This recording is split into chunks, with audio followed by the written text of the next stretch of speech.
কালকে বহুরূপ বলে একটা মুভি দেখতে গেছিলাম। মুভিটা সোহম চক্রবর্তী আর ইধিকা পল এরা ছিল।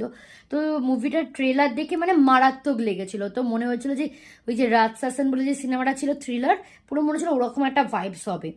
তো সিনেমাটা খারাপ এটা বলছি না, ডিরেকশন দারুণ, সিনেমাটোগ্রাফি মানে দুর্দান্ত দুর্দান্ত, এডিটিং দারুণ। এবার সিনেমাটা প্রথম থেকে লাস্ট অব্দি পুরো ক্লাইম্যাক্সে ভর্তি, মানে একটু বোরিং নয়, মানে তোমার একটু মনে হবে না যে এই বোরিং লাগছে বা একটু লেন্দি বা এবার থামলে ভালো হয়, এরকম কিচ্ছু না। মানে সিনেমাটা খুবই ভালো লাগবে, মানে বিভিন্ন রকমের রূপ, মানে মানে ভয়ানকভাবে মৃত্যু দারুণ। মানে অনেকদিন পর বাংলায় একটা অন্যরকম সিনেমা এসছে, মানে একদম মানে প্রপার যে সাউথ ইন্ডিয়ানের যে থ্রিলারগুলো হয় ওরম টাইপের।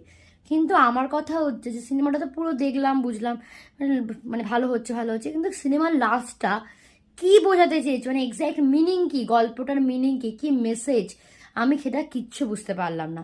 আমার মনে হলো আমার মতন হয়তো হলে যারা রয়েছে তাদেরও হয়তো সেম ফিলিংস, কারণ সবার মুখে একটা যে কি হলো, মানে কি বোঝাতে চাইলো লাস্টটা কি, মানে কেউ মনে হলো মানে লাস্টটুকু বুঝতে পারলো না।